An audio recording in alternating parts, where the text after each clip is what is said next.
So we'll go into some more faces. Here's all the people. Glenn Baum knew what he was doing the whole time. Paul Majors knows because he had a lady named Sonia, and he was talking about the kiss of death from Sonya, where like that kiss of death from Sonya on Mortal Kombat. He goes, Brett, I just want you to know, Sonya's the one with the kiss of death. So no, no, yeah, I think it's me, guys. I think it's me. But Paul Majors was saying that back in 1995, 96 at University of Texas in Austin, Texas. Um, I mean, all these people know exactly what's going on. That he said that I know that's the guy that's here in Lone Grove in the sixth grade. You can't find him in your book. He'll probably flat out deny it. Christy Trueblood would know. Is a guy named Sean Tobin called himself Sean Mullins. Christy Trueblood would know. Are you going to lie, Christy Trueblood? Let's keep going. Here's Tom Fuller. Tom Fuller. Mark Whitney knows. Bruce Mills. He's a rapist. Used to be a cop. Robert Yankee knows. Robert Yankee, he knows. He worked with me when I first got there. All these people know him. John Yu.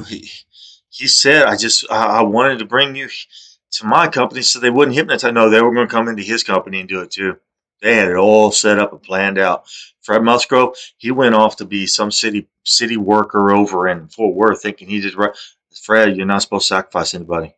Charlie Conrad, he thinks he did the right thing. No, Carlton Brown, they showed me his picture when I was at Motorola. I said, look, he's his biggest supporter, and look, he's just off in the mountains too. So everybody at Motorola knew. Everybody at Intel knew. Nobody wants to stand. Elwin Grant, all these people, they know. Meanest person you could ever see right there. One of me, him and Rex Froge are one and the same. I mean, they're two different people, but they act the same way. Very mean. Pretend to be church people. At least Rex Froge pretends to be a church person. He's a liar, a flat out liar. Bad person. So I'll keep going. Oh, Locksman Tamil. Somebody came to Motorola and started talking about. He said, "I'm gonna go back to university. I'm gonna go back to Dallas this weekend and see my professor, Locksman." I said, Locksman Tamil, you know him? And I told him about Yada Network. So tell him I said hi. So he comes back. He didn't want to talk to me anymore. I can't remember who the guy was, but he was some guy that was his student. He wouldn't talk to me anymore. Actually, he left Motorola right after that. He just vanished. I don't know what Locksman told him, but the way they do with me, he told me he was the Gong Show, Richard Gong, but nothing's happened. Nobody's done nothing. So when the plague falls, it does. Somebody said something was wrong when he bought that little gray car. I think I saw him out here in Lone Grove driving that little gray FBI car. Roseanne, I saw her in Irving. She got out of her car and got back in her car. And I thought I was going in. I thought I'd come back to. I thought someone was going. Nobody did nothing. Here I am. It's all 5 months later. I'm gonna keep going. This guy, I heard he just kept making jokes and jokes and jokes, making him punish me more and more. What's next, John Cushing? Are they gonna cut my hands off? Is that what it? Is that what's next? You're gonna drink your vodka while they cut my hands off, John Cushing? Is that what's next? These people, they all know the truth. They all know the truth. They don't want to tell the truth. Oh wait, uh, you deserve what happens to you, Kevin Benson. I hope you get attacked by a grizzly bear next. Mark Beaton, he called himself the egg beater. Well, Mark Beaton, you're going to find out the plague's real too. Keep going, keep going. Look, I found Sunil Pandit.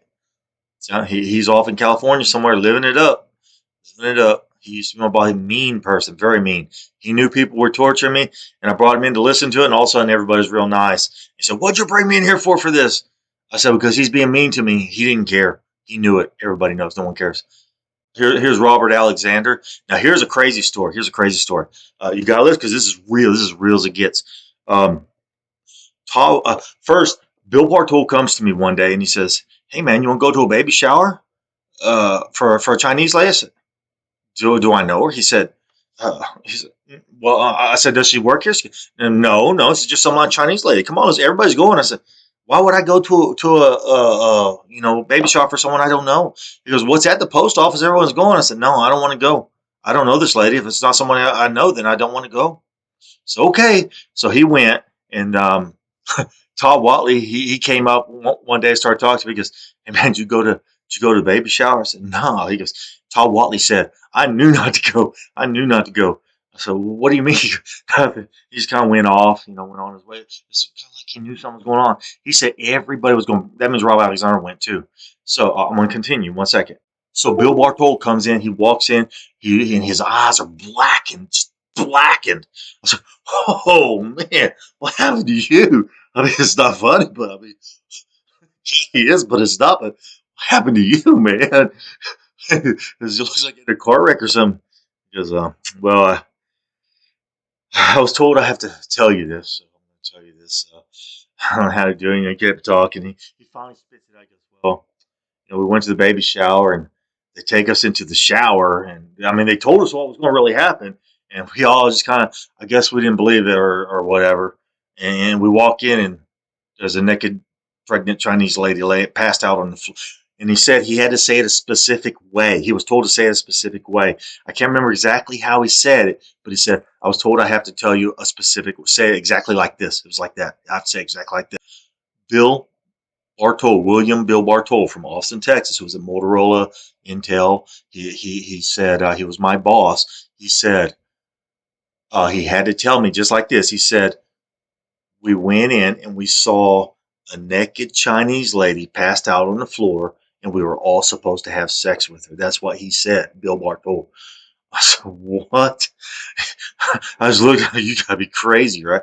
And he's like, he said something. He said, I just gotta see if this works. And he did that little thing to hypnotize me and erase it from my memory.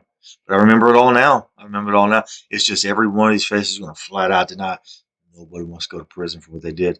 And then one day they came in and said they got the bulldog, and it was Shane Hawley. Shane Hawley is the one who beat up Bill Bartol. Is what I was told. I was told he beat up Bill Bartol to stop the rape. What I was told was that the Carter County Sheriff and some of the Ardmore police were taking Shane Hawley around to make him look like a hero, saying, look, Shane, aren't you a hero now? You're a hero. And he would be saving people. So he goes and he saves Han Wong from, I think it was Han Wong. I'm pretty sure it was, because Richard said something that kind of let me know it was Han Wong that they were trying to rape in that post office in Austin, Texas. And Richard said it in front of her two bosses who happened to go to Fiesta, Texas with us that day. I drove Han Wong, her son, and those two ladies, which were her bosses, to Fiesta, Texas that day.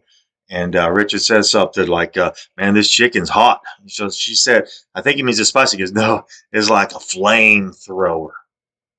He was only like 10, 11 years old when he said that. So he knows that they did something bad to his mother.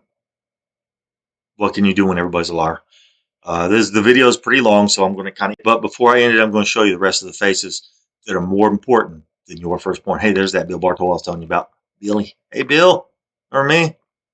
Because I could call Bill Bartol today and say, hey, man, the FBI did it. He said, Brett, nobody knows anything about what you're talking about. I could go right over to Sean Finnegan and say something. He said, Brett, nobody knows anything about what you're talking about.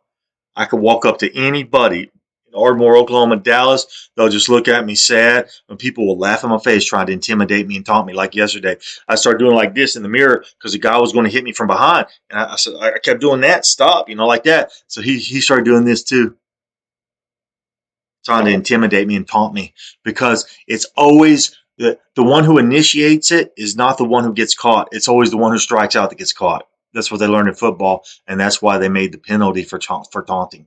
Yet your cops have learned to do it because they taunt me everywhere I go, and they won't do a thing, even though they know that they're guilty. Here's Haley Walker. Found your picture, Haley. There you are, Haley, right next to Rob Alexander. Y'all work together. I'm just going to finish the faces here so you can see them all. Ruba, Jamit, Allure Paul.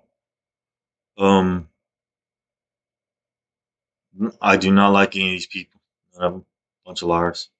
Feel sorry for some of them, but I mean, how can you feel sorry for people who know the truth that won't save your life?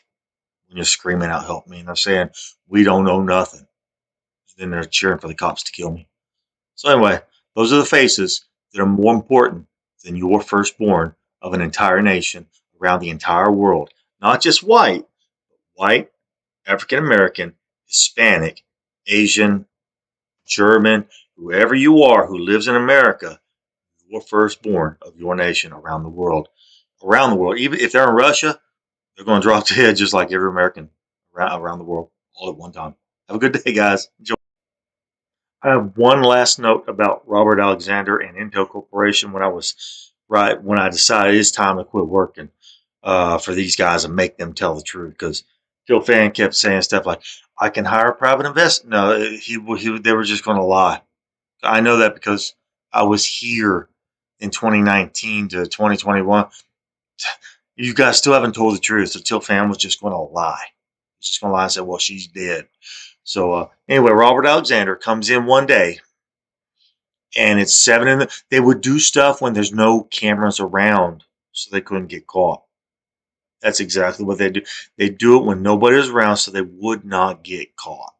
So 7 in the morning, Robert Alexander comes in. I am sitting at my desk working. No one's at work, just me alone. Robert Alexander comes in. And he has these little risky business, Tom Cruise black glasses on.